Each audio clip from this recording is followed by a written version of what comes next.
And welcome everybody to, I guess, the first patch batch discussion of this 2019 2A patch batch. Thanks everybody for showing up, and let's introduce the people we've got joining us live. We've got people from all over the country that are part of the 2A patch batch. We've got Austin joining us from Gunstream. We're up in Utah. Thanks for jumping in. Yeah, glad to be here. And we got Clover jumping in from Texas. Thanks for joining. You bet. Move up to Arkansas. We got Ghost Tactical. Thanks for joining. Hey, thanks for having me. Let's see. I guess now we're heading to South Carolina for GunTube. Thanks for joining. Thanks for the invite. And then we got Tony jumping in from 2A for Everyone. Thanks for joining us tonight. Hey, thanks for having me. I guess it is tonight for most people. So we kind of ran this one impromptu just to get together and talk about the project. For those who are not familiar, this is a new project we came up with. I did a patch batch. I did a bunch of patches all at once last year for gear websites, and it was fairly successful. So wanted to try that again, except instead of just our own designs, to help benefit a bunch of 2A projects, 2A channels and platforms that are out there. So I started asking around people I know in the 2A activists or 2A community, and a bunch of people said, yep. We took the first 12 that said yes, and we started the campaign. We kind of worked backwards from the NRA show and just did some math, how long it typically takes to have patches made, shipped, and designed and all that. And then that gave us about 17 days to run a campaign. So we set that up a few days, I don't know, last Sunday or something, and it's been running for a few days. We're off to a good start. We're 15% funded with 27 backers. The project is to get patches made for these projects. So patches can be expensive, but they can be useful. They can help in promoting projects. They can be fundraisers. They can be morale boosters, and they can just be ways to show appreciation for support. So they're valuable as a commodity for an organization. And in the 2A community with Boy Scouts and police and military, fishing and shooting sports, there's lots of people that are interested in patches. So they're easy to mail, and they become a pretty decent way to get logos and promote things. So we have a bunch of different people that are interested in working together on this one, and we're going to have our goal is to get 100 patches made for each of these 12 organizations. So is that 1,200 patches? No, yeah, 1,200 patches there. 12 times 100. Yeah, that's not counting. That's not counting the patch the other ones though, right? No, that's what I'm saying. The math gets old, so I'm having to grab a calculator, so I'm not trying to do too much on the fly. So we're gonna have 12 times the 100. So yeah, that's 1,200. But then we're gonna have 150 additional ones made for the people that are funding it, basically. So we'll have 100 patches for each organization made. And in order to get those made, we're going to have 150 made for people that participate in the project. So that'll be 100 of them that go out as a set, and then 50 of them or 40 of them or something that go out as, I forget how many it does say in here. A bunch of them that'll go out as 2 sets. 40 of them, I guess, can go out as 2 sets. So basically, by participating in the project for $50, what you'll get is a set of all 12 logo patches or 12 patches from the organizations that are participating, and those will be shipped to you before the NRA show. At the same time that those are being made for the people that fund this all, we'll be making those extra 100 for all the organizations, and they'll get them before NRA as well. So if they show up at NRA, they'll have them in hand, or if they're not going to be at NRA, at least they'll have them. And it's an opportunity not just to get these things created, which is sort of the focus of it, but it's really an opportunity for us to work together as organizations and as audiences, and to participate in a crowdfunding effort. I think Yankee likes to call it community funding. But we've had a lot of success with bringing projects or products to life that weren't necessary. Normally capitalism works where something has a demand and it gets created, to fill the demand. Built a couple of projects and some things over the years that nobody asked for. I just thought they should exist, and there's enough people out there with a country of 300-something million, and then the rest of the world helping out once in a while, that agreed this is something that's neat and interesting. Let's get it made. So that's sort of the idea here, is to get the concept of crowdfunding to people that might not have been using it yet. I know a couple of people that are participating in the project haven't used it. But then also, once we get crowdfunding, I guess the concept of crowdfunding more understood, and people have had some experience with it. Projects like GrunStreamer with their Contributus will be more appealing and more understood by not only our content creators, but the people that are involved in this. And then, because it's all being done on the internet and it'll be archived, everybody that comes along after this will see that there's options out there, and we'll be introducing them hopefully in some creative ways. In addition, I think there's ways for us to have some fun with creating the project, or working on getting it all together, or facilitating it all, and using the tools that we have out here on GunTube and on GunStreamer and on the other platform that hates guns that we're using right now, and then gun channels, of course.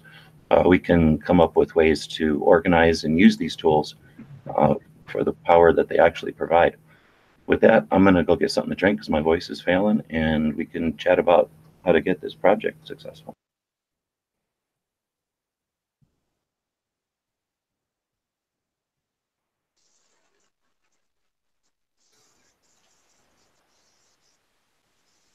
Well, I just think that right now, I think one thing we've got to work on, especially in the final week, it's not uncommon for to have your people that wait till the last minute.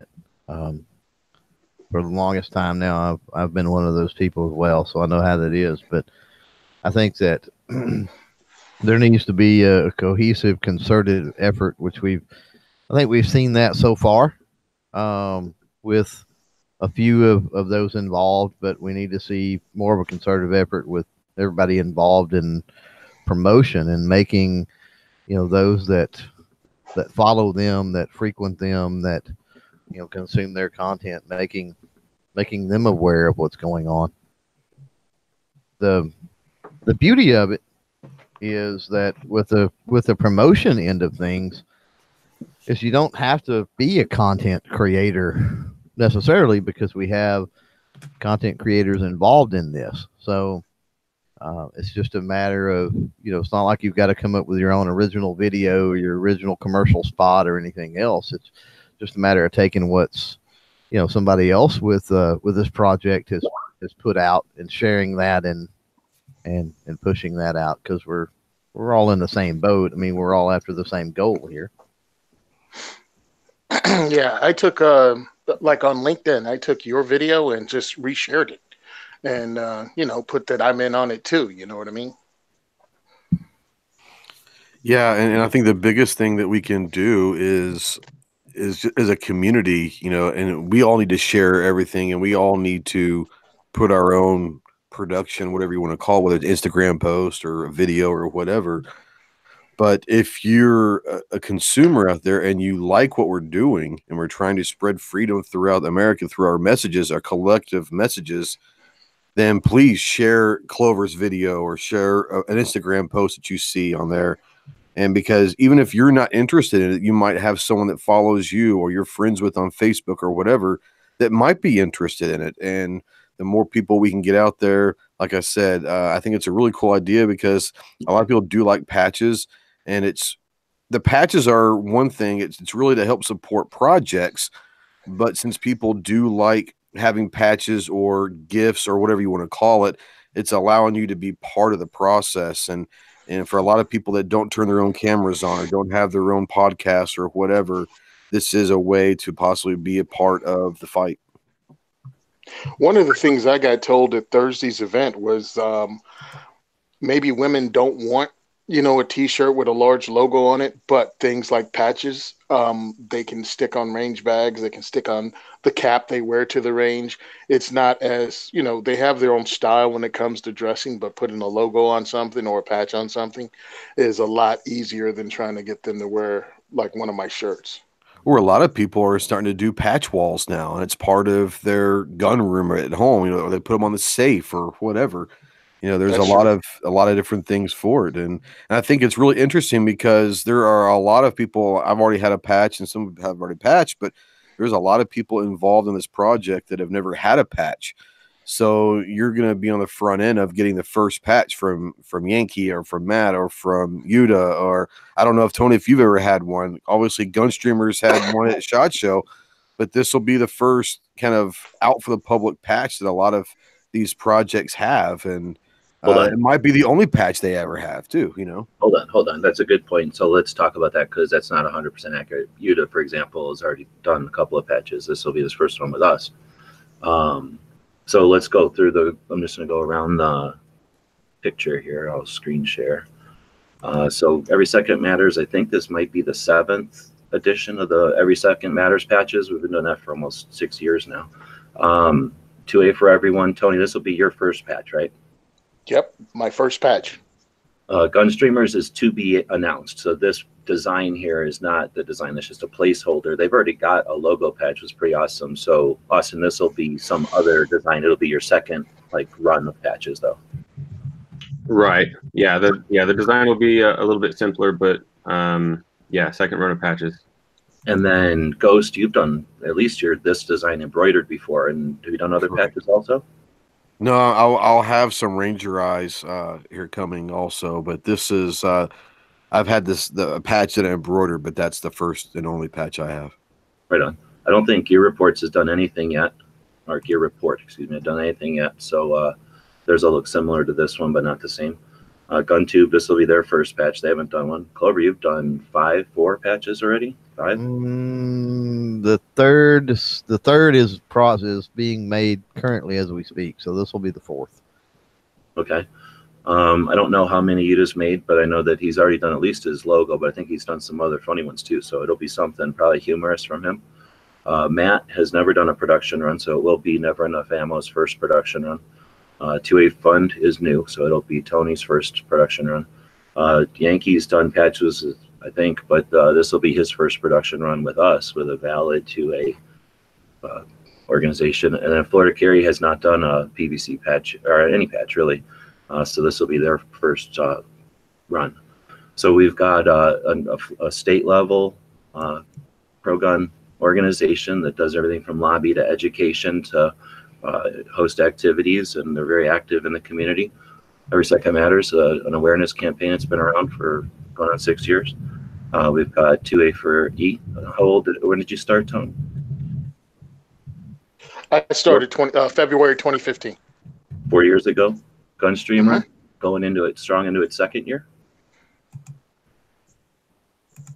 Yeah, we'll be 2nd year after this month, actually. Yeah. When's the Gunstream anniversary? The 26th of this month. Oh, snap. So that'll kind of happen during it. We almost have these will be your 1st year anniversary patch. Maybe we can work that into the design. Ghost, strong 2.5 years, 3. It'll be 2 years in June. I think Gear Reports is 9 years in, 8 years in, 6 on the website, I think he said. Yeah, I think something like that. Yeah. GunTube, week and a half old. You just started this thing, baby? No. I started working on it in 17. So. Clover, been doing stuff for a while. Yeah, officially, I guess, 2015, sometime in 2015. Does anybody know when you just started doing stuff? I think he started writing the books when he was prompted to do so a couple of years ago. Yeah, I think it's been 2 or 3 years ago. Yeah. Definitely a lot of opportunity to talk to Yuta, to talk to Sean from Florida Carry, bring Jeff on. I had him on, I think, just before SHOT Show. Have you had him on as a guest for your podcast, Clover? No, I didn't, but you had him on Yeah, I don't even remember what it was for, but you had him on. I think it was late one night, I believe. Yeah, we just did kind of an extra second or daily gun show with just featured gear report. But anyway, so yeah, we got organizations that are new, old, and in between, and from all different aspects of the 2A. So that's kind of what it's supposed to be, is a collaboration, an opportunity to share resources and skill sets and strengths, right? So there's lots of ways that we do things as YouTube people, or even you guys do as platforms, or that Tony would do as a group, an organization that is actually having people meet, in real life. But this is an effort, I guess, or part of this is an effort to figure out how to use all of our resources together efficiently or effectively, right? I mean, this is a patches, but imagine once we get this strength, once we've got this ability to work together, what we can do when the next time something like, I don't know, at least the next time a decision comes up with ATF and we need to mobilize, we're getting the word out on a consistent basis with, people that are active with their representatives. Yeah, because we have some stuff going on right now, and I may just do a like 5-minute podcast thing just to throw it out this week. One, to get word about the patches out, but also we have a March on the Governor coming up at the end of the month. So I want to just continually tell listeners about that, especially if they're in Jersey. You know what I mean? Yeah. See, Because I took the audio for the little video thing I did, which all it was a voiceover. But I took that, and it was 53 seconds or 54 seconds, short enough. And I was talking really fast in there to keep it short so that I could get it on Instagram. But I took and I shot that. I released that across podcast too. Just turned it loose because I figured why not. Yeah, I thought about that. I'm like, well, I don't have to stick to my weekly schedule. I mean, I've put out 3 podcasts in the last week on 2A 4E. So I was like, why not just keep it up and throw it out there when stuff needs to be said, especially when we're trying to drum up support or get boots on the ground for something like a march. Yeah, that's an interesting point you say about breaking from your weekly routine, because that's what we're going to do actually as well. We're going to be sending out an email probably today or tomorrow, which traditionally we send out emails on Sunday evenings. So we're going to be sending out an email blast here early this week. Also, if anyone is making content that they throw up on Gunstreamer, we will be making those our only featured videos on the homepage. So for instance, right now, Clover Tack video is the only featured video on the homepage. Normally it round robins and cycles every time you hit the homepage, but for right now, he's the only one. So everyone who hits the homepage is going to see that video. I guess while I got the floor, I'll go over some of the other things that we're doing here. I gave Ashley the go-ahead to just go crazy with it on social media. So she's, if she hasn't already, she probably will be doing her second already today. Which we only do a few posts a day sometimes, or sometimes one or none at all. So we'll be posting all throughout our social mediums to try to get the word out. I think her next post, she's going to be sharing Clover Tech's video. She's already done that. I think there's been several shares already, so I think it was her. Yeah, so that's great. And then also, I don't know when, but what we're going to try to get up, at least from a visual standpoint on the website, is throwing up where we're normally selling our ad space, throwing up the image for the Patch Batch logo there, probably on the top right hand side of our watch screen, where normally the up next video is displayed. So yeah, so we'll be kind of attacking this thing full force now. Now, if somebody else puts out another video, would it be advantageous for them to get with you or Ashley or somebody and make you aware that it's there and you can swap that featured out? Yeah, I mean, if it's somewhat convoluted, then yes. I mean, all of us, for the most part, see all the videos that come through on a daily basis. Okay. Gotcha. So if it's like super obvious, then I'll go ahead and pluck it out and set it as the featured video rotation. But Right, because you know how things can become stale. So if somebody puts something else out, then I would think you would need to pull mine that's there and get that up there. That way, it's the same message, but it's a fresher look. yeah, anyone's welcome to shoot me a message or contact us on the contact us form. So, And different ways of presenting or getting the word out are going to appeal to different people, right? Oh yeah, oh yeah.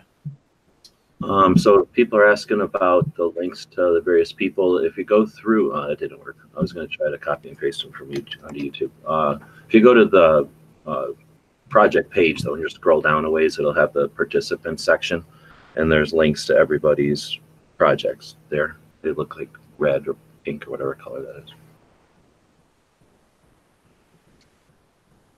So what about some kind of a system? Like I say, I'd like this to be something that we do on a regular basis so that we get patches either made for people that want to do, they have more than one idea in their head or, design in mind. And then something that we can do to create the 100 patches once they're at an organization's in their hands. Again, they can use that to either hand out and create, word of mouth. That's super valuable word of mouth.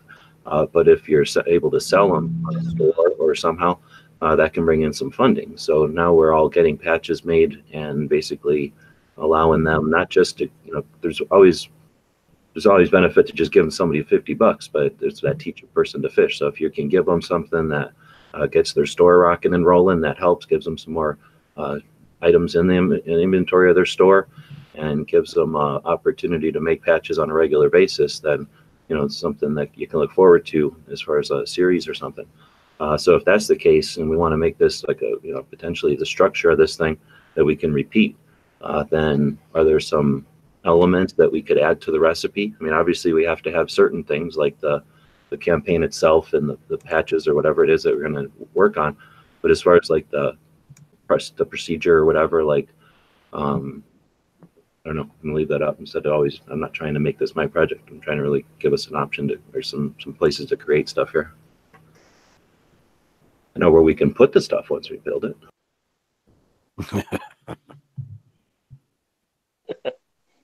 Georgia Trucker out there, G, says, unable to watch the chat, but what is the cutoff date?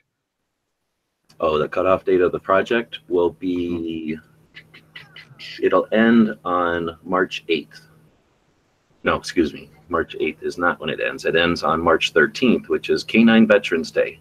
So in March 13th, 1942, they created Canine Veterans Day to acknowledge all the dogs that die in the line of service for this country. And that's the day we're ending. Awesome. Nice.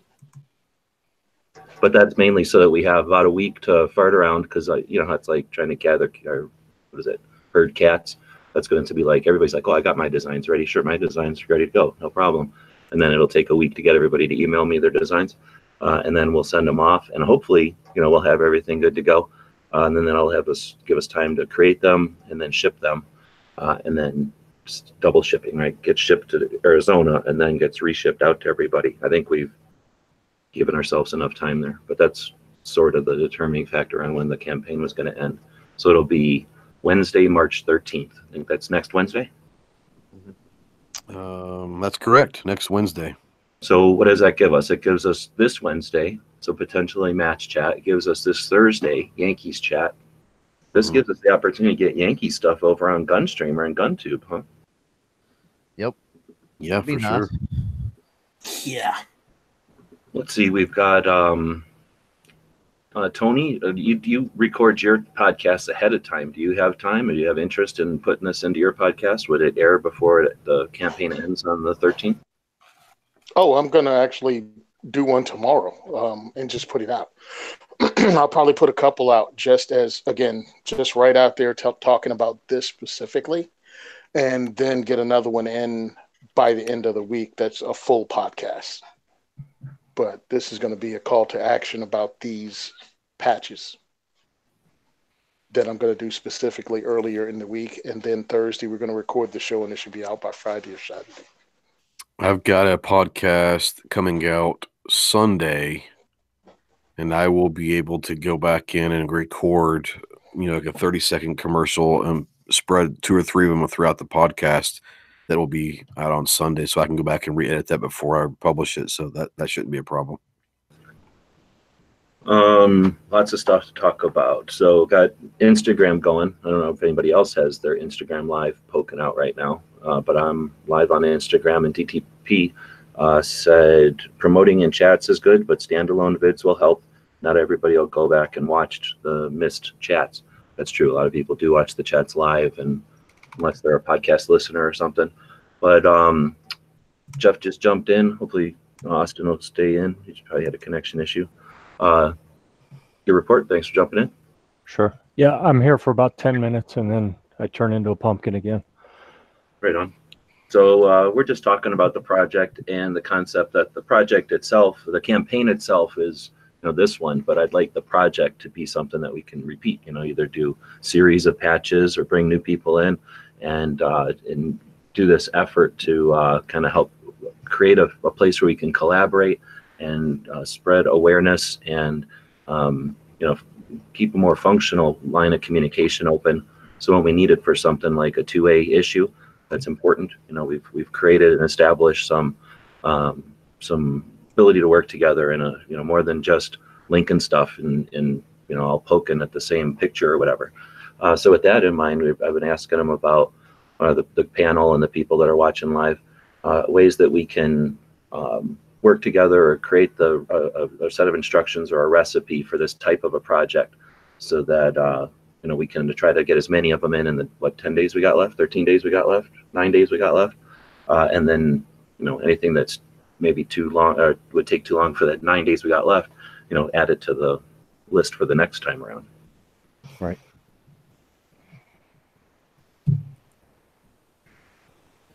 So I'm thinking, what about some sort of round robin? Everybody gets together, like Tony just talked about doing a specific chat. What if instead of having everybody pile in to everybody's chat, although I'm all about big chats. So if everybody wanted to have a big mass chat in their venue with everybody else, that might be neat, because that would bring 9 other people in to a forum that normally would just be talking about X, Y, or Z, right? So, or the alternative would be just have 1 or 2 people or 1 person join you from the patch batch group to talk about the thing. Again, so that you get some sort of like, what do they call that? When you go to a business get together and they'll intentionally pair people up that don't know each other just so that they get to shoot the shit and learn about each other. Right. Like speed dating. There we go. Smeggy's saying like a special guest each week. So I don't know, maybe some way to figure out a way that if there's 12 people, you take and you give it a shuffle or something, you figure out everybody has an opportunity to have each other on as guests or something like that. I don't know. I'm not trying to make extra effort, but I'm trying to figure out a way that we can get as much use out of this, not just to create patches, but to work together. So going out of this, we're all stronger and again, have each other's resources and each other's backs. And so our audiences can get inspired. We're just regular people. That's the other thing. You can see this isn't like, hey, let's just grab this recipe off the shelf, or these people already did this. Let's do it just like they did. We're figuring this out. So hopefully our audiences get involved and realize that you can either watch TV or you can use the internet and use the tools that we've got here. We're not just saying talk to us. I mean, we're reading the comments that are coming in live right now on 2 different platforms.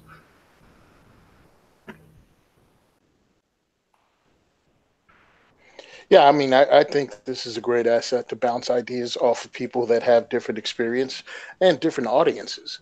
Like I have the audience that follows us on 2A4E, but we also have the guys that follow us on the Firearms Radio Network, and that's really cool. But it's like trying to pull them in. Hey, we're doing patches, and these are the guys we're working with, and check them out too. You know what I mean? I mean, it will really help, because growing an audience is growing an audience, and that gives more opportunities for us to reach people and for them to help out. Actually, because just asking for stuff on GoFundMe is cool, but like if you can get in on a patch or buy something specific and have it in your hand and help, that's even better. Yeah, I think that you're talking about having different audiences, and we all have the same type of audience. We're all 2A people, but there is a ton of people out there that are either platform centric or channel centric, and they listen to a couple people and that's about it. But now if we are able to expose them to 10 or 11 other people that they might not have heard of or something like that, then once again our community gets stronger as we go. And like you said, now if they can feel like they're part of the project, that's what a lot of people can do. They don't have the time to be a creator themselves, but they can help with projects and be involved in projects in their own way. So yeah, I think it's a really cool thing because I've never been a part of anything like this. I'm excited. Yeah, me too. I've got some notes from the side there that I'm going to start bringing up. So press release, Hosh brought up doing press releases. Isn't this a perfect opportunity for us to all figure out how to do press releases? We can use them for lots of different projects, and for something like this, I think we got the potential, at least of a couple of us, to come up with a press release, send them all, and then see which ones get the benefit. We can all get the feedback from that and benefit and share that with people on one of Clover's Thursday night shows. I'm just going to throw them all out there. We can chat about them. Remind people. We don't need to remind. I like to remind people to use the share tools on the project itself. So that one of the concepts of using Indiegogo rather than just Patreon or using the two-way fund or using Contribute Us is that Indiegogo is a giant platform with a lot of people who are interested in funding new content. So we'd like to put it in a place that's conducive to people that are spending money, and put a two-way project in front of them. In fact, we're putting 12 two-way projects in front of them, right?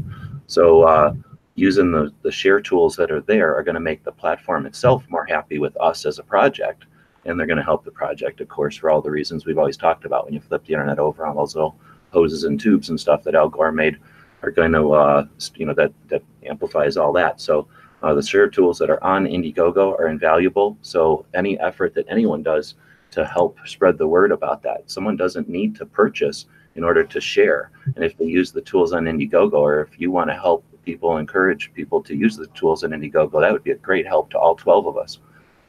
Next, how do you display your patches contest?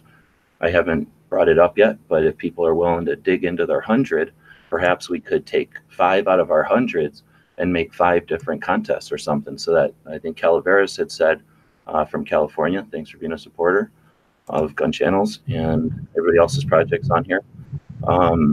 He does not have a patch in there, but he will try to make a video to record and promote, or try to record a video promoting it. And I think that's awesome. Thank you very much for the thought. What if we each took a patch or two and made a kind of a side contest for people that promote us, and maybe after the project's over and successful and we got the patches, we can say thanks, and we can do a get together where we look at the people that helped us that weren't even involved, and then say thanks to them with a bonus perk pack or whatever. I like that. I think that's great because it gets more than it gets you into a different circle. Now their friends are seeing it, or their followers are seeing it. It's just growing. I like the ripple effect of the entire concept. And then finally, from my notes is, as we do these different, ideally, if people are doing their own talks or chats or posts and they get feedback on those posts, as one of our efforts, or as one of our pieces of this whole thing before it's over, let's gather all of our feedback so that we can have a live show, maybe on the day it ends or the day before or something, like towards the end, where we make sure to address any questions, concerns, comments, suggestions that came up from all those different sources. Not only can we address the comments, which is useful, but then we can talk about where they came from and who gave them to us, to help show the kind of reach that we might have. I'm hoping to see some diversity too, so it's not just all Instagram. I don't use Facebook. Hopefully you guys are going to kick the butt out of Facebook for me. And if there's platforms out there, I'm working on one right now, actually. So anyway, those were my notes, and I don't know if you guys want to take that. Basically, the idea of gathering our insight, our own analytics and metrics and feedback, so that we can be sure to address it all. And that way, that gives us something to get together and chat about. The idea of doing some sort of a contest for the people that are helping to promote us, and then the idea of a press release, ideally working together or separately and getting various feedback from. I'm sure if you think press release, we all have different people that come to mind of who we would send our press releases to, right? So can you imagine with 12 different efforts doing something like that, what kind of reach we might get. That would be, you know, it's one of those things where, like, I think Clover brought it up, is, you know, and Tony also, but we all have different ways that we're good at promoting things, whether it's Instagram or on a podcast or doing a video. And we don't all have to do all of that, but if we're all doing something, but we're sharing each other, like you said, we're sharing audiences. And there's a lot of people that watch my stuff or listen to my podcast that may not know anything about Yuta or Tony. And there's a lot of people that listen to Tony's that might not know anything about me or Clover or whatever. So, like I said, the whole goal, excuse me, is to spread the gospel of the Second Amendment to as many people as we can. And I think that this is an idea when you start talking about very, very, very diverse audiences, especially with Yuta. You know, there's an audience that, you know, a lot of my viewers might not have ever heard of him, or a lot of his viewers may never heard of any of us. So it's a really cool concept. His readers, you know, he writes books that are geared towards parents who are teaching kids about firearm safety, right? And then he's done a series on that and the coloring books and stuff. So if he's got a newsletter out there, that audience is going to be much different than Jeff's, right? Doing the gear and the vehicles and stuff. I mean, again, massively different than Tony, who's like reaching, you know, tons of people that are walking in and meeting with them for hours at a time and then shooting at the range, versus you and Clover out there doing your thing, you know, in a totally different way. So yeah, that's the kind of the cool thing about this, like, you know, the excitement of never been a part of anything like this, much less on the scale that this is, when we're reaching out and trying to bring in every corner of the community and bring it to one. And I've been on a kick, and a lot of us have been on a kick for unification. Whether or not we're thinking about this could also be part of the unification process of our community, whether we intended for that to happen or not. I think it could be. like Jeff's got to jump out, but you want to say anything before you jump out? Yeah, just some of the stuff I was typing here. I'll just go ahead and say it. That among the Gear Report writers, I was looking at my spreadsheet earlier today. We got like 30 or something. Not everyone's active, but there's a lot of people. So I can't hop on anyone's show at the drop of a hat until this project's done or after, because I have a tight schedule. But among all the different people, I can find someone for you. So if anyone thinks it will be useful to have someone from Gear Report on with what you do to talk about this, to give you another reason to talk about Patch Batch and driving this project forward, so it's not just you talking about it over and over, let me know and I'll find someone who can do it. If it's not me, I'll get someone else. Hey Jeff, I jumped out as you come in. Is there anything that you're cooking up as far as over on Gear Report to promote this? Well, you know, it's a shame that I only had a few minutes to hop in here, because I have really been struggling to come up with good ideas, because a Gear Report, we're kind of long-term SEO. Anytime someone does a search for a review on a certain product, we're going to come up. We're not really geared towards let's make something happen in the next 10 days. So, but something that several of you are aware of, is that we have been trying to get set up to do more live stream. And I think we'll be able to leverage that. I know Chris Pickle has been getting set up to do live stream, as I have. And maybe that's what we do to get started, is we live stream a few things, and this gives us something to talk about. Our goal with those is really to, instead of doing really long form edited videos, to have a more professional looking live stream video, so we can record a review live and then, save it to the various different video platforms, embed it in our written articles, and move forward from there. But since we'll have the tool set up and ready to go, maybe we can use it for this, and maybe that's an opportunity for some other folks to hop on with us when we talk about it as well. But also mention in the chat that I'm going to send the email blast out, which I've probably said a couple times. Sorry. unusually scatterbrained today, so bear with me. I think no worries. I appreciate you bearing with us, everybody really on the panel that's participating in this. I was kind of chatting off air. I don't know if I said it on here, but this isn't something that, we have, you're never going to get 6 people, let alone 12 people that all have a moment to work on this, right? So this is an effort to throw something extra, something that wasn't necessarily needed, or, everybody was willing, but nobody was actually jumping at the bit to add something else to their mix, to distract from whatever they're working on.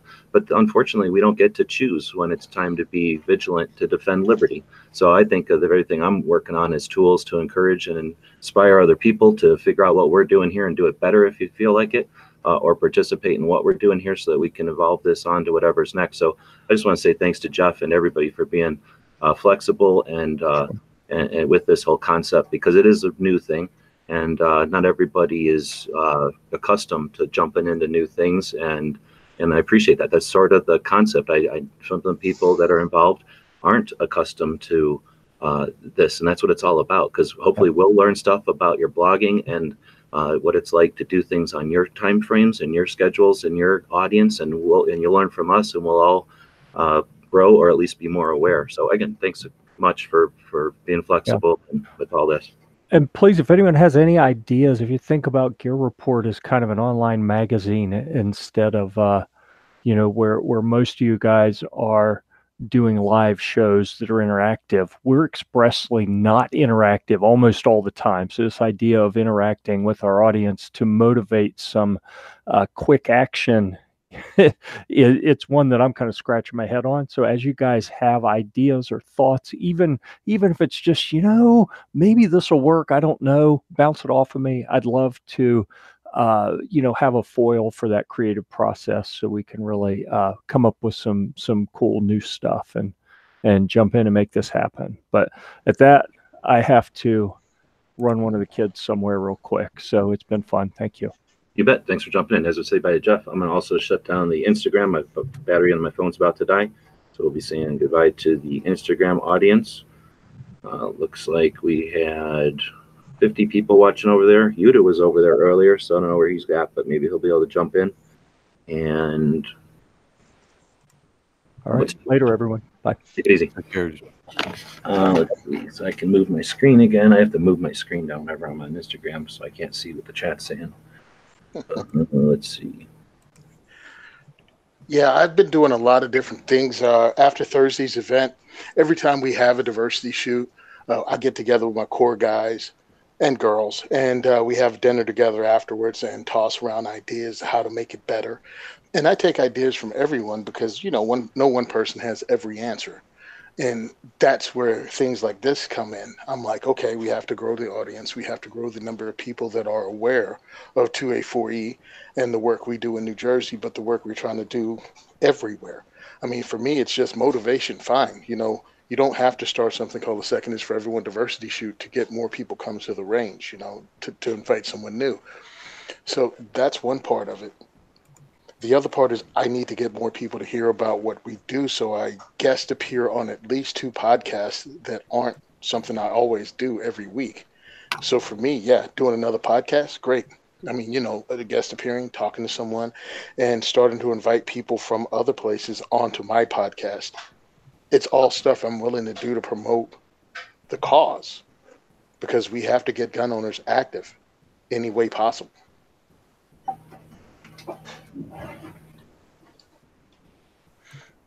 And that's why we do not only the diversity shoot, that's why I volunteer to help with kids shoots. That's why we have the Minuteman Challenge that we host, just to get guys to start shooting their guns and seeing their guns as something that's relevant and something that can be taken away, this thing you're having fun with. Not just, have a double barrel shotgun in the closet that my granddad gave me that if somebody breaks into the house, I'll load up or even figure out if it's even loaded. You know what I mean? Yeah, see, that's the great thing about, this conglomerate of people that are being put together is we all have our own different passions and our own different projects within the 2A community. And everyone's got their own niche. Everyone's got their own area of quote unquote expertise, or at least passion. And this right here just spreads those messages to different audiences that might have the same passion. So, Tony's going to have a different outlook and passions than I am, and Clover and everyone else. And obviously gun streamers and GunTube have a passion of being a platform and a beacon for the Second Amendment community in the media. So there's all sorts of different sides and levels to this that it's a no-brainer for me. So I'm like I said, it's going to be exciting to see what happens. Yeah, this year I'm going to actually try to get into hunting and see what it's like. Yeah, I've never hunted either, so it's just another aspect of firearms use. And like I got into black powder, and I try to drag people into it with me so they can see what we're doing, why we're doing it. And it's just any aspect of firearms ownership. I've done the surplus thing, I've done the shooting competition thing. I'm like, come, let's do this together. Hey, I've never done it either. Join me. I mean, not even if you're in Jersey, anywhere you are, just take that first step and try something new. And what you'll usually end up doing is meeting some awesome people. Well, on top of that, we've had discussions on how to try to bring people into our community. And, there's the vast majority of our country that are at least open to a discussion about firearms. They're not anti right off the bat. So at least open to that discussion. And whether it's hunting or competitive shooting or just bringing someone out to a range and get over their fear of firearms, all sorts of those are conversations and ways that we can add to the army of the Second Amendment. So it's all great stuff. Yeah. Army. Nice. Well, I say that tongue in cheek, Tony and I almost throw up when we say army, but it's okay. You said it though. Yeah, but I got sick doing it, So if you want so that's why I use fellowship of the There Second you Amendment. go. Much There better. you go. If you want to know what hunting's like, it's just like killing communists, except they don't shoot back. Oh, well, there you go. So you're already well. Suited for it. All right, so I'd like to go hunting. So then let's take it off of a general chat and get it back to strategizing this concept of a project. So I think in the future, having a date to end it on is useful. I mean, there's no point in just doing it randomly, right? So if it's an NRA or SHOT Show or gun rights policy conference, right? There could be the destination at the end or whatever. So you figure some time for shipping, and we all know what those are, and then some time for shipping the finished product to Arizona or whatever, and then the time for manufacture, which is usually like a month, and then a couple of weeks for farting around, especially depending on if the groups that are working together have worked together before or not. If they've already done the patch batch, for example, it'd be a little more easy for them. So that week might not take so long always. And then, I don't know, let's get to the part of the campaign itself. This one, doing that math on the calendar, whatever you want to call it, came out to a 17-day project. So we're 9 days left. So I guess we're 8 days in. What do you guys think? Do 30-day projects? In your experience, is that a good time? Is it too long? I think there's something to be said for doing them short because it motivates everybody. Of course, longer gives people, time for 2 paychecks to happen, for example, or it gives people time to actually budget something like $50. I think that 30 days as actual project time, I think might be a little much because I think people get so busy in life that they'll say, well, I'll do that next week. I'll do that next week. And then they forget about it. And then next thing you know, a month has gone by and they've forgotten about it. I think like a 2-week run is probably valid, but I think you maybe combine the two where you start talking about the project a couple weeks ahead of time and throughout the 2 weeks, and then it goes live and you only got 2 weeks to act, but it turns into a 30-day project, but only 2 weeks of those are only active for the project itself. The other 2 weeks are used for, marketing and advertising and all of that stuff. I like the idea of giving me, I'm just talking about me specific, a time for a run up and go into the project actually having a launch date. So yeah, it gives me 2 weeks to go. We're going to kick this off. We're going to kick this off on this date. And I can do that 2 to 3 to even 4 times because I can do some lives also with my audience and let them know what's coming. And it'll just be awesome because people be waiting, hopefully, for the start date. And then, boom, yeah, you have 2 weeks. That's really But I like that. I was thinking after if it was a month project, I've done month projects before. Like I say, there's a reason for it. You get 2 paychecks in there. So if somebody's actually got a, like I say, budget of a number of dollars, then it's more feasible, I guess, for a larger number of people. If it's a $20 or less project, then I don't think that matters at all.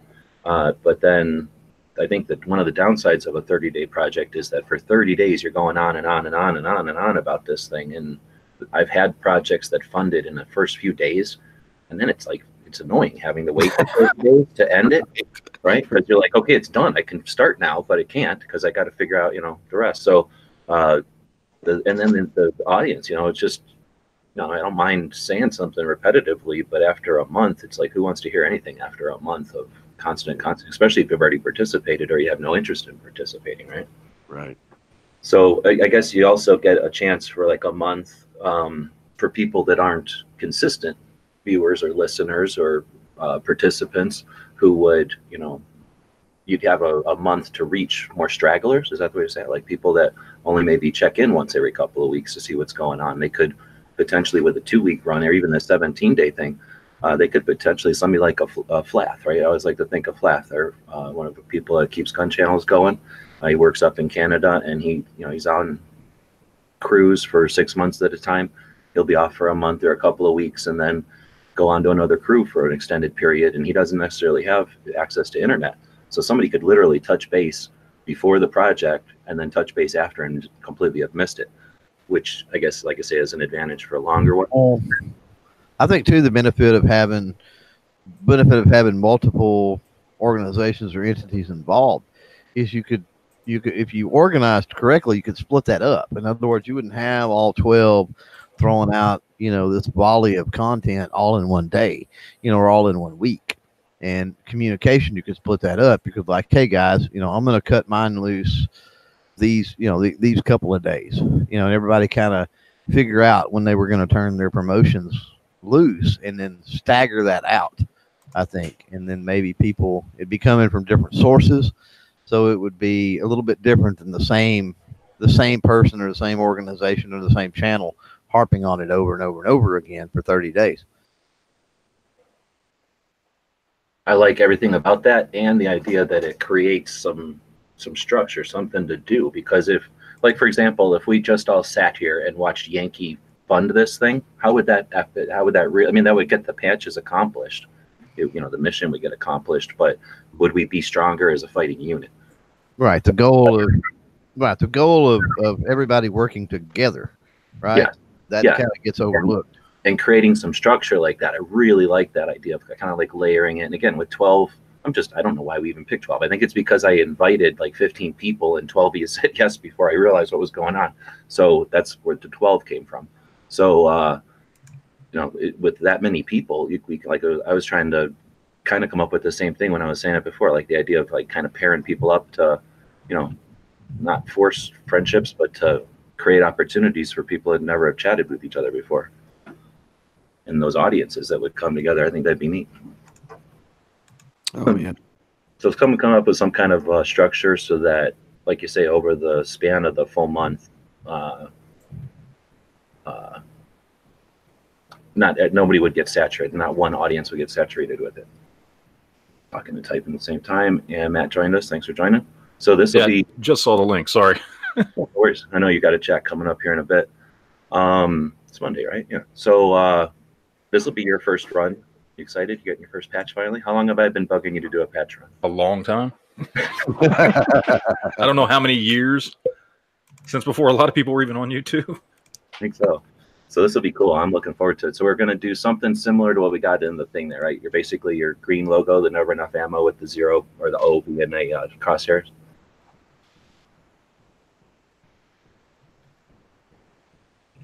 Yes, no What? Comment. I said we're basically going with the logo, your never enough ammo text, Yeah. and then with the O being Yes. software. I think that'll look good. Well, I'm thinking we'll just cut the white, like I did a shitty version of it in the Photoshop kind of thing there, but that's an example. But it'll be neater looking, but like a border how you see in like a patch, Yeah. the sewing or whatever. And then And I've actually got another file that I can send you that actually does. It's the same thing with a border around it, with perfect. just like a black border that I can send you. Yeah, So that'd be you'll have that file. And I'm thinking that thing in like 3 inch on the long side, 2.5 on the short side. It'd be nice on a patch panel because that'll pop. The color will be good. The white border around it, give it some space. It'll keep everybody from crowding on it. It'll look good on a patch panel. Yeah, I just got to find that image. I don't remember where I stored it. Somewhere on my computer.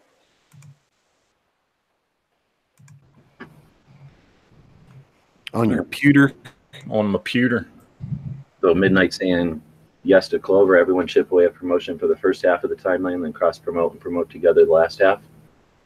Oh, is that what you were saying? I thought you were saying cross promote the whole time, just using some strategy so that everybody isn't just piling all on at the same time, kind of like your traffic control. Yeah. We don't have to cross promote necessarily the whole time, but yeah, there needs to be cross promotion within that. Sure. No, I'm thinking some ideas too to come up with. Is like I was just kind of, because I didn't have this idea until, a month ago or something. So, but what if everybody did something like, what am I going to do with my 100 patches?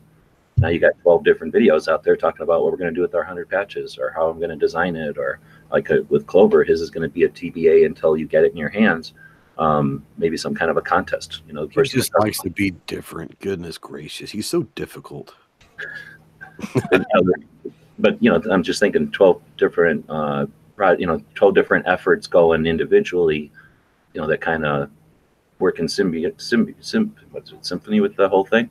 So not everything has to be a cross promotion type of promotion of the project as much as like, what are we going to do with these things? Oh yeah. Yeah, I mean, like you said, I mean, the cross promotion just now, I mean, while the project's going or before, but we're talking afterwards, is just think of the cross promotion afterwards when, we all are going to have these extra patches and we might all dedicate 5 or 10 or let's say 12 of them of that 100. And every single person will then do a giveaway throughout the year or something, and not give away our own, but hey, we're going to trade with you a little bit here to where now I'll have maybe one of everybody's also, and I can give those away to viewers later down the line for giveaways or for patrons or something. So, I mean, there's all sorts of different things. It's not just about the project, but it could last, 6 months that we're still talking about this project. Oh, that's neat. Yeah, I could easily, if everybody's down with that, instead of sending everybody their 100, I could send everybody their 90 and then 10 of everybody else's. Or is that how? Yeah, because one of everybody else's or 2 of everybody's, that would be 24. So you'd get like 76 plus 2 of everybody else's. I don't know. I don't know. I mean, if everybody, we can do that in email maybe, so we get everybody's input on that. Because I don't want to change the rules midstream for anybody on this particular campaign. If, for example, they're thinking, okay, I can sell those 100 patches and I need that for some budget or something. Like Night Strike probably could use the money more than, I don't know. I'm speaking for him, but I appreciate the thought. Yeah, we right now, Patriot Patch Company, we give away the stuff like once a month. We draw a name and somebody gets that. So yeah, it would be really cool to have, because I plan on having people from here in this pool as a guest on that podcast. And for that month or whatever time frame, we can give that person's patch away to a patron.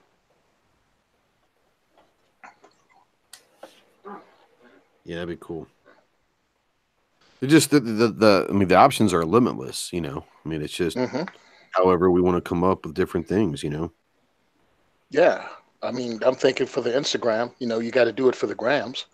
How do you use your 2A4E patch? Like, take a picture of your first gun with a 2A4E patch or whatever. You know what I mean? There you go. Get creative with it. Yeah, your go gun, your zombie apocalypse gun. I mean, that's a never-ending thing. I mean, how many videos have Matt made about a go gun? I think he just re-released this thing from 2015 again. I watched it again. I watched it the first time. I'm like, look at this guy. He's so lazy. I want to watch it again. And I watched the entire series. They are addictive. Oh, gee, I just sent you the logo, that bordered logo. Right on. I sent one as a JPEG and one as a PNG because I got it saved both ways. I don't know which one or if it matters. Yeah, whichever one's biggest, I'll use. They'll both work. I think they're the same size. Cool. They're both 1440 by 1080, I think. And typically, they're probably equivalent, but if I have both to choose from, I'll usually go ping. What about you guys? Yeah, well, that's an interesting idea. Not to interrupt, but Smeggy was like, "Hey, 12 is a good idea because each person gets a month, so you could do it over 12 months." That's an interesting concept. And then everybody still gets 88, so you're not down to 70 something, and you thought you were getting 100. So we'll make sure everybody's down with that. But then, and then like Clover already bought a set of everybody, so you might not be in 3 sets of everybody's. Right.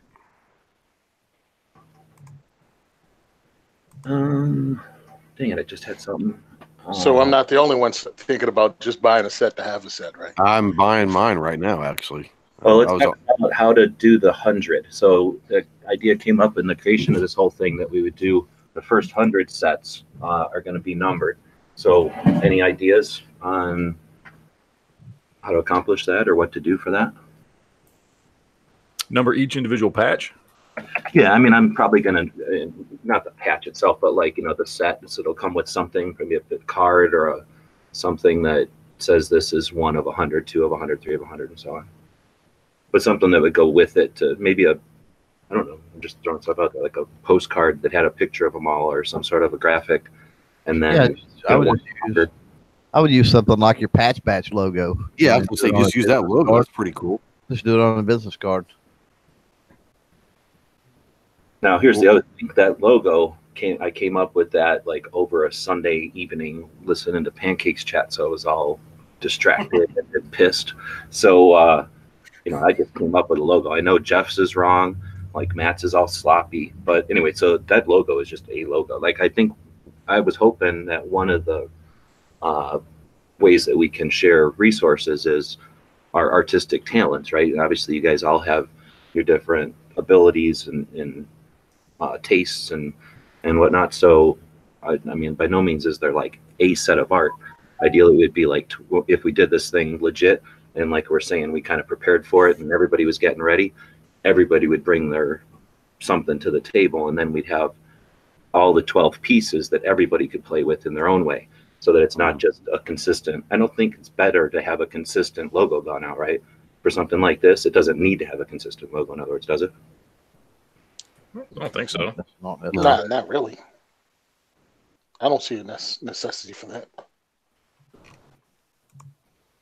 The message is the key, not necessarily it doesn't have to be the most cohesive message either. It's just, like you said, everybody has their own talents and their own styles. Now something that I like, an idea I like with this is Drusifer out there said certificate of authenticity. Oh, there you go. What if I get that you're going to do the limited 100, but what if however many sets of the collection go out, what if we had some type of a little certificate to send with those that said this is an original issue of the Patch Batch or something along that lines? That way you've got people that potentially could cobble together the collection over years, but they would never have that certificate to go with it, where they got it with the initial batch. That's neat. So like a la the first set of Star Wars figures where I had the little stage thing, and you get Princess Leia or somebody later. You got Luke Skywalker with a lightsaber or something later. Mm-hmm. Right. I like that. So what about piece of paper or cardboard or something? You know how like when you're scrapbooking, you cut like 2 little slots and then the piece of photograph will stick into the piece of paper, kind of. Yeah. So maybe something like, or I guess you don't even need that. I could just stick some hot glue or something on a thing, and then like literally affix the things, because most of the time the patches, well, they will come with a piece of Velcro on the back. You stick some hot glue on there and stick them onto something so that they're like literally on a thing, that can be removed or left on there. And then like the 8.5, I don't know how big the patches will be. I guess it'll have to be TBA to see how big all the patches are. But maybe like an 11, but if they all fit an 11 by 17, then like Rupan's saying, you could put it in the picture frame or something, or put it on the wall. Yeah. If we were smarter, we could have made a patch panel to go with it. In fact, I guess we still could. I guess it's not in the thing. Maybe we can make that as a stretch goal, though. So if we reach the goal and then, I don't know. It was kind of expensive to get patch panels made, though. But the shipping is what kills us. So if we're going to make, we would need 150 plus patch panels, and then the shipping would be a lot. But I don't know, maybe that's a thing. And then you have like a neat specific patch panel that says like 2A patch batch or some shit. Well, that's true, but then people are kind of going to organize them and do them. I guess you could have that supplementary thing. It doesn't need to be included. You could have that like, hey, if you want it, it's over here. We have that. Yeah. But I like the idea of having something that does tie them all together right away. So I guess it'll kind of, like I said, we'll know when we do the art, because then we'll know what the sizes are, and then we can just do the math or do it on, mock it up and come up with something. And I don't know, is that worth doing a contest like that, or is it something that we each create our own art and then we vote on it, or like have viewers? I don't know, maybe everybody does their own individual thing and we just set a deadline. Let's try to come up with a certificate of authenticity design before XYZ. That doesn't need to be done before the patches are, that would be done while they're being manufactured. So we'd have plenty of time to do it. And that would give us an excuse to get together and meet and talk about the project a little bit more anyway. Yeah, you could do like a 4x6 card, and one side of it is the logo. On the back side of it is the certificate of authenticity, like a postcard, type thickness paper, Or we could have done we had our stuff together, like a 13th patch that only goes to the people that bought the patch batch. And then there's the 100 that go out, but then there's that 13th that you only can acquire if, and it's the certificate of authenticity. Yep. Oh man, what if the patch said something about that? What if it would cost? It would. Well, cost, yeah, you could do a patch that says like the number 13 in the middle, and it just says 2A patch batch 2019. Something like that. Yeah, that would be easier than coming up with like a certificate of authenticity. It's like this, swatch of cardboard or whatever that you have it on.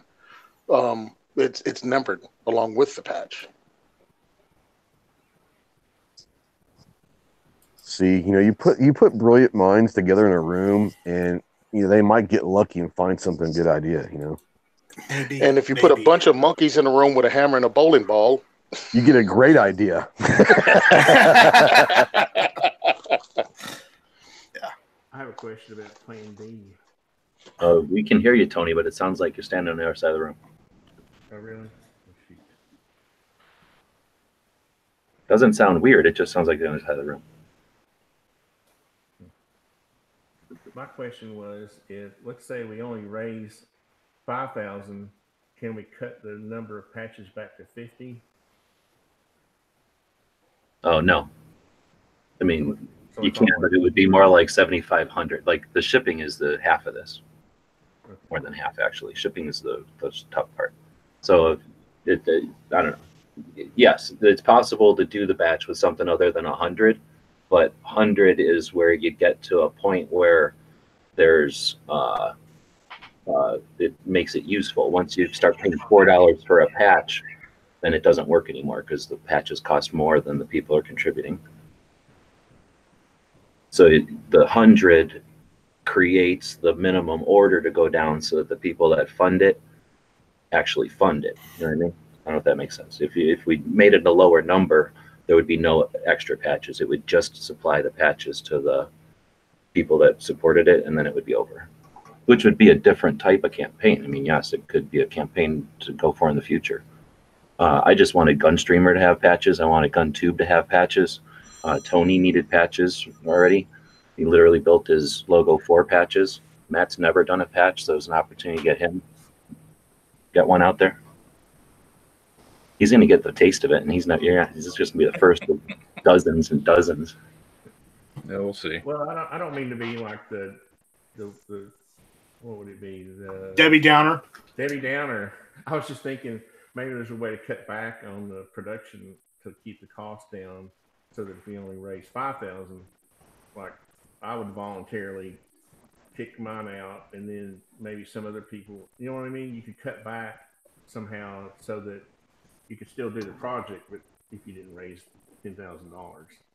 You know, that's something I'll talk about if it fails, but I don't have any reason to believe it's going to fail. So I'm not looking for outs. There's no need. Right. I'd rather start spending our time on what we're going to do. This one's successful, and we're doing the next one, which is kind of what we're doing today, is coming up with structure for this idea as a concept so that we can apply whatever we can to this campaign, but ideally so that this concept can continue on and be something that either individuals can make a series of patches or, you know, do different designs or something, or just bring more people or bring more people into the mix, really as an effort to get us to work together, bring our audiences, our skills, our resources together so that when necessary, not only do we have a pipeline for communication, but we're all more familiar with each other and how to use these pipelines, and our audiences are more flexible and aware. And there's some of these people that just needed to get, you know, familiar with crowdfunding and the concept of monitoring past participants and harnessing audiences and stuff in different ways. So there's other things that are coming out of it than just the patches, but I see no reason why it's going to be unsuccessful. We've got 12 active members of this thing, and well, I think we got a decent environment. I was just trying to acknowledge the atmosphere that we're the competition that we're up against with, you know, legislation and people like nonprofits who are like, you know, Gun Owners of America and the Firearms Policy Coalition, trying to raise money for active, you know, gun legislation. We're kind of up against that current sort of atmosphere. And I was just looking at the reality of what we're up against. That's all. I was just curious.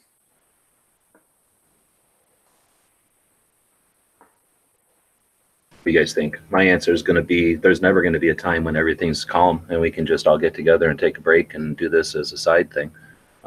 One of the challenges is to incorporate this additional burden onto everybody's schedule and audience and routine. We don't get told when they're going to pull some kind of garbage like the bump stock ban, and we weren't ready for it. We were all sitting around with audiences, but we weren't mobilized and we weren't familiar with working together. This is an effort to do those auxiliary goals. Right. With something that we're familiar with, like I say, with patches, and the math just ended up. But okay, so anyway, anything else? We've been going for an hour and a half. Matt's got a show to do. Clover's got a show coming up imminently. Yours is over on the Instagram. Yeah. And that's for everybody, not just patrons. For what? That is for everyone, correct? Anybody can go over to Instagram and watch your show. Anybody that wants to go to Instagram, sure. What's this Instagram you speak of? Never heard of it. Yeah, it's what all the kids are using or something. Yeah. Oh, okay. I have to go check that one out. It's all the children's using it.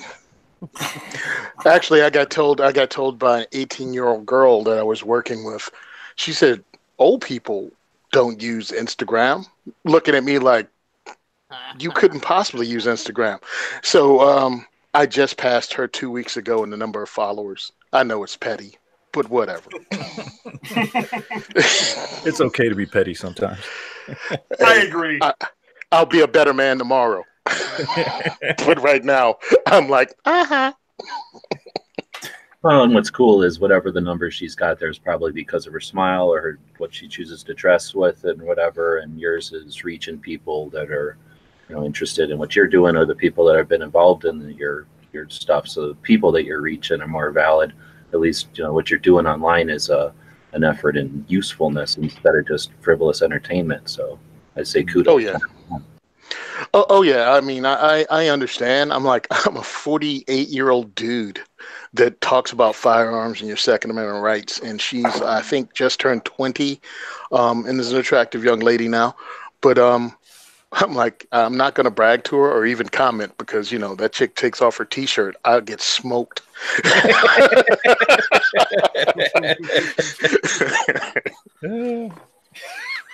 Wow. I don't think I've ever heard it described like that. But accurate. But So, I can't argue. So that gives us Clover's. No, that gives us. Who was I talking to? What the hell? Got match tonight. Clover's doing his show tonight. Tony, you got anything coming up? We're doing. Go ahead, Tony, from New Jersey. Oh, okay, I'm sorry. Yeah, Firearms Radio Network. We're doing Gun and Gear Review podcast tomorrow, so I'll be bringing that up on that show. Hey, can you do me a favor? I'm going to ask you publicly so that you get embarrassed and do it. Can you ask them how to get what is it called? Daily Gun Show onto the thing? Are they accepting people? I'm thinking he's always looking for new shows. Daily Gun Show? Yeah, I do one show once in a while. And then these guys do shows. So, yeah, if you could give more of it, we've got a bunch of people over here doing podcasts. Oh, I'd love to get Firearm Friday on there. Yeah, I'd love to get Armed Citizen on there. That'd be awesome. It's on everywhere All else. Right on. Thanks. Let's see. No pressure, Tony. Just saying. I said it live. Now he's got to do it. Matt, All I have to do is ask a question, man. I mean, if it works out, it works out. If it doesn't, it doesn't. But nothing wrong with asking. Yeah, exactly. Matt, what you got on the show tonight? You got a topic? Well, it's geek night, so we're just going to be talking about movies and TV shows and that kind of stuff. And then we've got, although this is the week, in fact, since Tony's here, this is the week we do the Open Liberty podcast on Thursday, right before you and me do Yankees podcast. So we got that. That's this week. And then Wednesday night is just the same thing we do every Wednesday night, where we had a lot to talk about this Wednesday night because they've now introduced a fourth piece of anti-gun legislation that I just heard about like an hour ago. Great. That requires mandatory insurance for all gun owners to buy a gun. So that's number 4. So we've had HR 8, HR 1112. That new one is HR 822, and then we've got HR 1263, which is one that I heard about. Was it yesterday or was it this morning? I can't remember. I've been posting about it on Facebook, which is the one that would affect, well, not effectively. It literally just turns anything semi-auto that takes a detachable magazine that is also a long gun and puts it on basically in the same category as a machine gun, and it has to be registered with the ATF. So that's another wonderful, wonderful thing. So we'll have plenty to talk about on Wednesday. I'm sure they're probably going to introduce more. It's been less than a week, and we've now had 4 bills they've introduced, and I guarantee you they will all pass the House. So I'm curious. I need to understand how serious that is. Yeah. Interested in seeing what people think, like if that's a reaction to them thinking that the others aren't going to succeed, so they're trying to do the shotgun effect, or if they think it's because they think their first one is going to succeed, they're going to throw as much in there as they can. They got an open door or something. They're throwing everything. And see, that's how they do in New Jersey. That's how they do in New Jersey. They hit us with six at a time. They already told us coming into the election that if they got elected, they had like 26 bills stacked up, and they were just going to start sending them down the chute. And some of the bills that became laws are already laws. Like it doesn't even faze them that they're just doubling down on stupid. Yep. People think it's a joke, man. I saw people laughing about it the other day. It pissed me off, too. Trump's going to veto it. It'll never pass the Senate. I don't think people understand how serious this is. We haven't had any anti-gun legislation pass the House since 1998, 21 years ago. And now we're about to have 4 probably within a week. And what's worse, they're coming. They're coming after the guns hard. What's deadly about it is, like you said, not just apathy, but the lack of concern with those that are aware. And that's frustrating for those of us that have seen lots of strikes. Gun and also once you get go ahead. No, let Tony go. Let Tony go. All right, I hate to sound like, look, being in Jersey has kind of been there, done that, and see what's happening. The more they pass this legislation, the number of people that vote for it in the House, all right, it gets killed in the Senate, no problem. What happens next term? I mean, you know what I mean? Next session. What happens when the next president is a Democrat?